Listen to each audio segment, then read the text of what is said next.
menyatukan hati kita untuk mendengarkan firman Tuhan yang pada pagi hari ini akan disampaikan oleh Bapak Pendeta Mangapul Sagala. Kami persilakan. Shalom Bapak Ibu sekalian. Mari kita dimulai ibadah dalam firman Tuhan pagi ini dengan berdoa. Bapa di surga, kami bersyukur karena pada hari Minggu, hari kemenangan Tuhan, kami kembali dapat beribadah. Dan kini kami akan membuka firman-Mu, bukalah hati dan pikiran kami. Berkati umat-Mu dimanapun berada untuk mendengarkan firman-Mu. Baik di rumah, di tempat ibadah, di mana saja. Demi nama Yesus. Amin. Bapak Ibu Saudara yang terkasih, pada saat ini kita akan membaca firman Tuhan. Salah satu dari 7 sabda Tuhan Yesus di kayu salib, yaitu Lukas 23 ayatnya ke-43. Lukas 23 ayat 43 yang berbunyi sebagai berikut. Kata Yesus kepadanya, "Aku berkata kepadamu, sesungguhnya hari ini juga engkau akan ada bersama-sama dengan aku di dalam Firdaus." Saya baca sekali lagi. Aku berkata kepadamu, sesungguh-sungguhnya. Dalam bahasa Yunani dikatakan amin, amin. Sesungguh-sungguhnya. Hari ini juga engkau akan ada bersama dengan aku di dalam Firdaus. Demikian firman Tuhan. Banyak hal yang dapat kita pelajari dari bagian ini. Khususnya bila kita mulai meragukan tentang kasih Tuhan. Siapakah yang boleh menerima kasih Tuhan? Apakah hanya orang yang rajin ke gereja?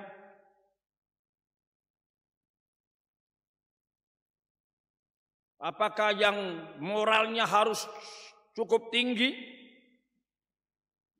Sehingga mereka yang di mata orang berdosa, orang buruk, ya, buruk rohani, mereka tidak bisa lagi.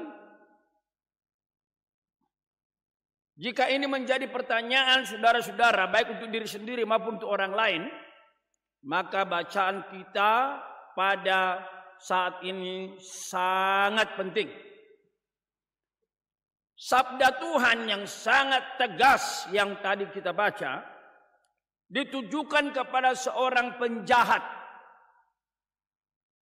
Itulah yang kita baca dalam Lukas 23 tadi. Siapakah orang ini? Dia adalah salah satu dari 2 penjahat yang disalibkan.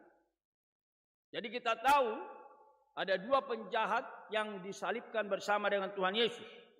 Satu di sebelah kiri, satu di sebelah kanan. Dan Tuhan Yesus sengaja ditaruh di tengah-tengah. Tujuannya apa? Menunjukkan Tuhan Yesus adalah penjahat paling besar. Jadi itulah kondisinya orang ini. Yang kedua, penjahat yang sangat jahat ini di mata orang ketika itu diputuskan mengalami hukuman salib. Nah, ketika itu masih dibolehkan hukuman salib, yaitu bagi mereka yang dianggap layak karena telah melakukan satu perbuatan yang sangat besar. Dan yang ketiga yang kita lihat di sini, ini adalah penjahat yang bertobat di masa detik-detik terakhir kehidupannya. Dari mana kita tahu dia bertobat? Itulah yang kita baca dalam Lukas 23 ayatnya yang 39-41. dijelaskan ada dua penjahat. Yang satu tetap jahat, bahkan seolah-olah meremehkan Tuhan Yesus.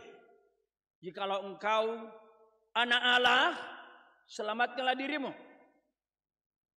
Tetapi 39, seorang dari penjahat yang digantung itu menghujat, dikatakan, bukankah engkau adalah Kristus?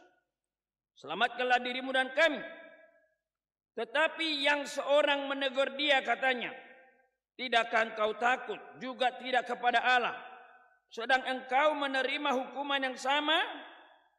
Kita memang selayaknya dihukum, sebab kita menerima balasan yang setimpal dengan perbuatan kita.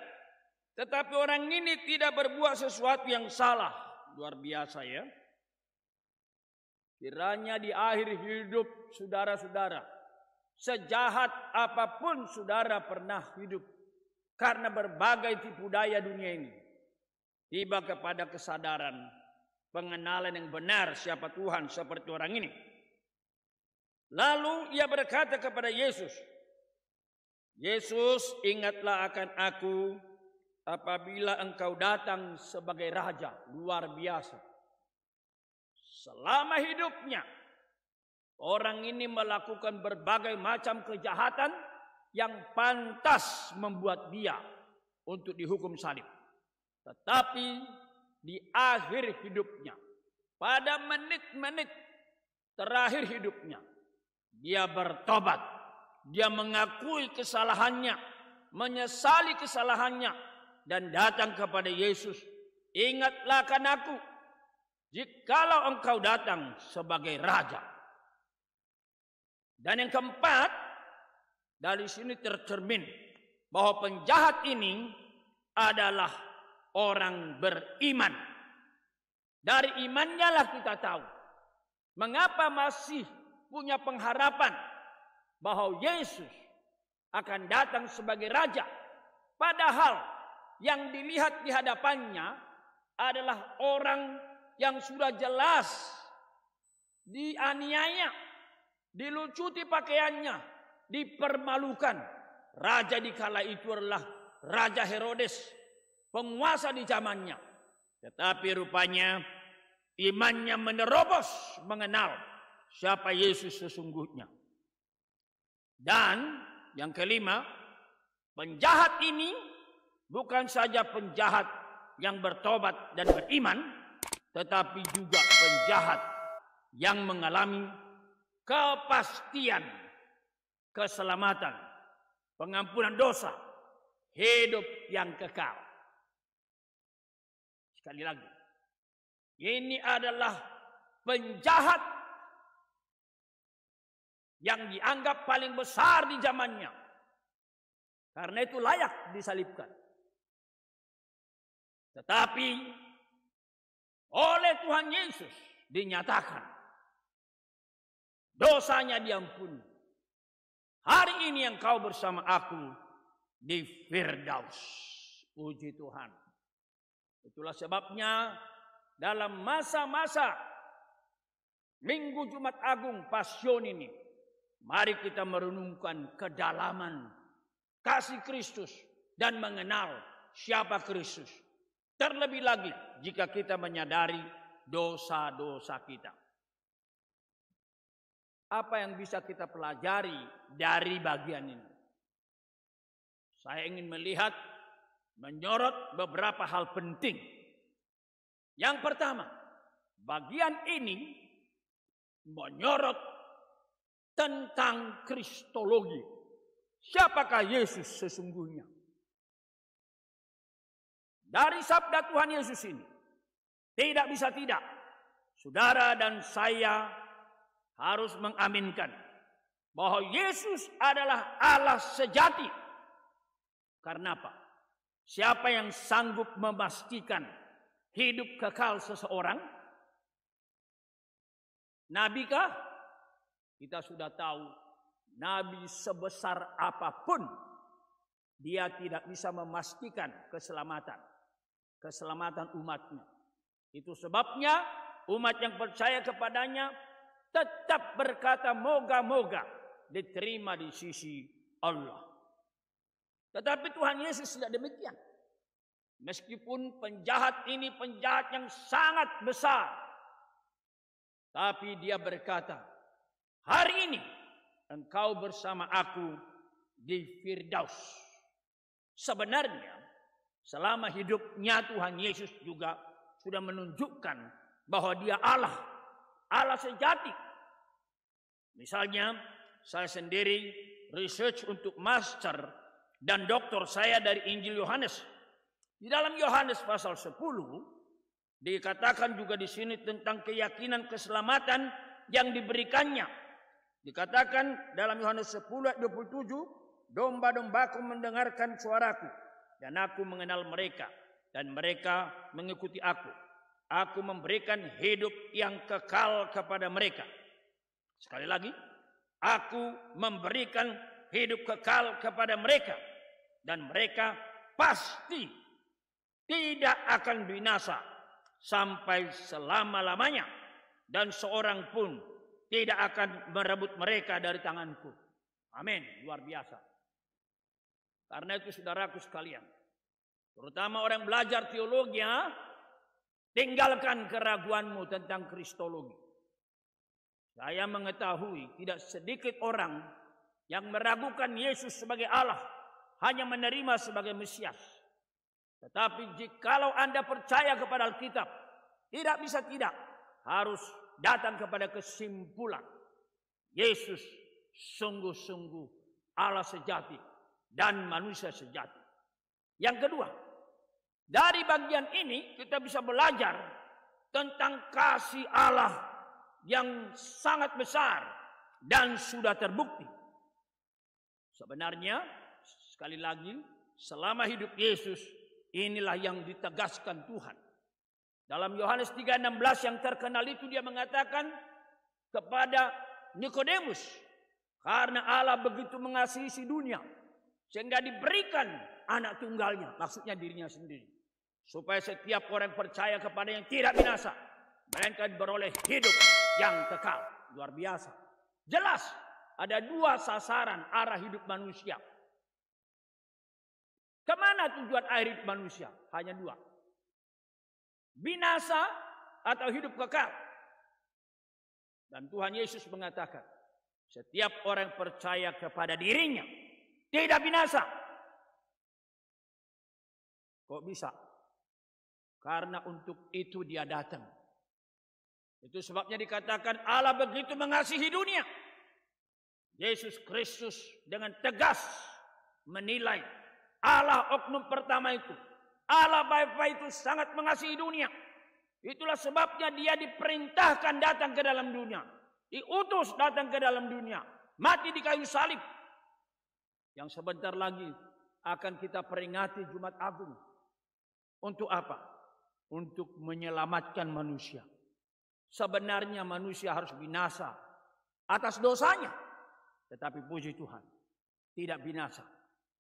Teolog besar Paulus berkata, Allah mendemonstrasikan kasih-Nya kepada kita karena Kristus sudah mati bagi kita ketika kita masih berdosa. Puji Tuhan. Yang ketiga, kita bisa belajar di sini tentang jaminan keselamatan yang pasti. Tidak moga-moga, bukan moga-moga. Sekalipun moga-moga sebuah pengharapan yang baik, tetapi akhir dari moga-moga tetap moga-moga. Moga-moga sampai ke tujuan, bisa tidak sampai. Tetapi firman Tuhan di sini menegaskan bukan moga-moga, tetapi dikatakan hari ini juga kau pendosa, kau orang bejat, mungkin kau pemabok, mungkin kau pezina besar, mungkin kau adalah apa dosamu, sebutlah.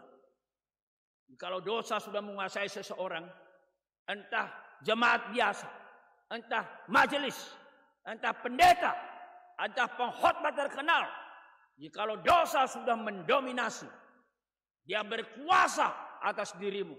Jika roh Allah tidak dibiarkan bekerja, tak seorang pun bisa melawan dosa. Maka bagian Anda adalah kebinasaan. Tetapi puji Tuhan, Tuhan memberikan kepastian keselamatan. Hari ini kau pendosa besar akan diampuni, diselamatkan, masuk surga. Hari ini, jaminan yang pasti. Yang keempat, kalimat ini menjelaskan kondisi akhir orang berdosa. Kondisi akhir orang berdosa adalah apa? Penghakiman. Ibrani 9 ayat 27 mengatakan, demikianlah kita semua hidup. Sesudah itu kita akan mati dan dihakimi. Dihakimi untuk selamat atau dihakimi untuk binasa. Ketika itu tidak ada banding karena Tuhan penentunya. Pastikan saudara mengikuti teladan penjahat ini. Bertobat, beriman kepada Yesus. Maka bagian hidupmu keselamatan. Yang kelima, ayat ini menjelaskan keselamatan yang terjadi sekarang, bukan nanti. Bukan moga-moga, tapi pasti. Luar biasa. Saya sangat bersyukur dari 7 ucapan Yesus, saya dapat membagikan yang kedua ini. Tentang kepastian keselamatan. The certainty of our salvation. Praise the Lord. Sekarang ini. Sekarang ketika Anda mendengar firman Tuhan, Anda diselamatkan. Asal betul-betul percaya. Hidup kekal tidak dimulai sesudah kita mati dan bangkit, tapi sekarang. Dan yang keenam, ini menjelaskan kepada kita bahwa keselamatan yang Tuhan berikan kepada kita itu bersifat individu. Bukan secara general, tapi secara individu. Dikatakan hari ini engkau bersama aku. Tidak dikatakan seluruh dunia. Tidak dikatakan kau yang menerima dan kau yang menolak. Tidak. Tetapi dikatakan hari ini engkau bersama dengan aku di Firdaus. Dan yang ketujuh, dasar keselamatan kita pasti. Bukan amal, sekali lagi. Bukan amal, sekali lagi. Bukan amal. Tapi apa? Iman kepada Yesus. Demikianlah teolog besar Paulus berkata, karena kasih karunia kamu telah diselamatkan melalui iman.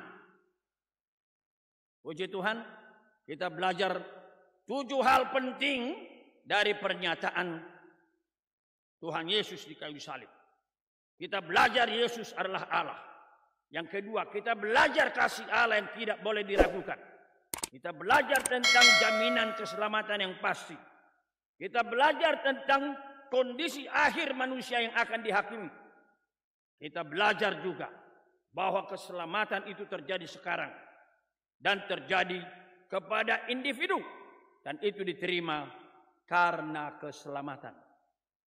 Kalau begitu apa yang harus kita lakukan? Tidak ada yang lain. Jangan ragukan kasihnya. Percaya dan alami keselamatan itu. Kita bersyukur kita memasuki tahun yang kedua dari masa pandemi ini. Mungkin banyak di antara teman-teman saudara, kenalan saudara sudah meninggal dunia. Tetapi saudara, saya, kita semua dikaruniakan hidup. Mari kita gunakan hidup ini untuk memuliakan nama Tuhan. Mari kita nyanyikan lagu. Hidup ini adalah kesempatan. Hidup ini untuk melayani Tuhan. Jangan sia-siakan apa yang Tuhan beri. Hidup ini hanya sementara. Beri yang terbaik kepada Tuhan. Saya mau mengakhiri dengan sebuah kisah nyata ini. Demikian saya dengar kira-kira 40 tahun yang lalu. Ada seorang turis yang lagi jalan-jalan ke Sungai Gangga di luar negeri sana. Orang bule ini melihat Sungai Gangga dengan tertegun, terpesona, tapi rupanya itu sakral juga. Dengan ada seorang ibu sedang menggendong anaknya di dekat sungai itu. Ketika orang barat ini, orang bule ini memperhatikan si ibu sambil komat kamit, maka dia mencoba menginterupsi. Maaf ibu, ini anak mau diapakan? Maka dijawab, oh ini anak mau dipersembahkan. Maksudnya mau dikorbankan di sungai ini begitu, dibuang begitu. Maka dikatakan sama si ibu, bukan dibuang, tapi dipersembahkan kepada dewa kami. Anak sehat begini, apa tidak punya anak lain? Dikatakan ada, anakku cuma 2, satunya cacat, dan ini yang satu lagi. Lalu si bule berkata, lebih bagus itu, ini masa depannya bagus. Kalau itu masa depannya bagaimana? Tapi ibu ini marah sambil melotot kepada bule tersebut. Dia berkata, begitukah cara kalian menyembah Tuhan kalian?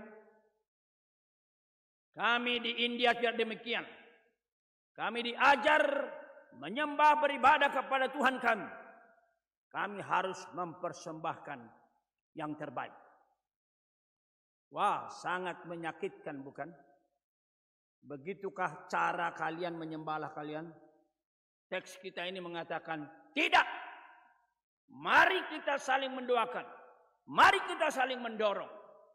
Mari kita persembahkan yang terbaik kepada Tuhan Allah. Sebagaimana Allah sendiri sudah memberikan yang terbaik kepada kita. Itulah sebabnya perempuan yang menumpahkan minyak narwastu yang sangat mahal, yang terbaik itu dipuji Yesus. Maka dikatakan, dimanapun kabar baik diberitakan, perbuatan dia harus diberitakan mengingat dia. Sekali lagi, dimanapun Injil diberitakan, maka perbuatan perempuan ini harus diberitakan untuk mengingat dia. Apa maksudnya? Injil itu adalah kabar baik dari sorga. Ketika Allah mengorbankan anak tunggalnya bagi dunia yang berdosa.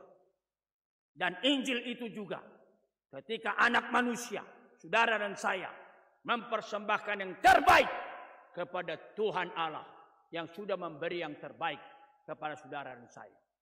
Mari kita jalani hidup kita dengan semangat yang demikian. Mari kita berdoa. Bapa di surga, kami bersyukur kami boleh merenungkan firman-Mu yang sangat mulia ini.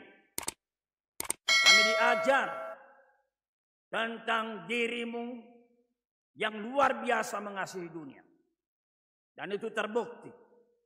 Orang pertama di dalam perjanjian baru yang sudah pasti dikatakan masuk surga adalah pendosa besar ini. Terima kasih Tuhan.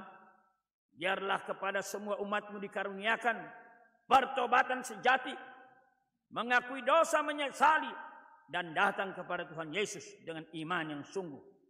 Dan karena itu semua kami sungguh-sungguh mengalami keselamatan, dibaharui hidupnya, dan mempersembahkan yang terbaik kepada Tuhan seumur hidup kami yang masih Tuhan karuniakan. Kami mengikuti teladan-Mu, mempersembahkan yang terbaik sebagaimana Tuhan Yesus telah memberi yang terbaik kepada kami. Dalam kasih dan kuasa-Mu kami berdoa. Amin.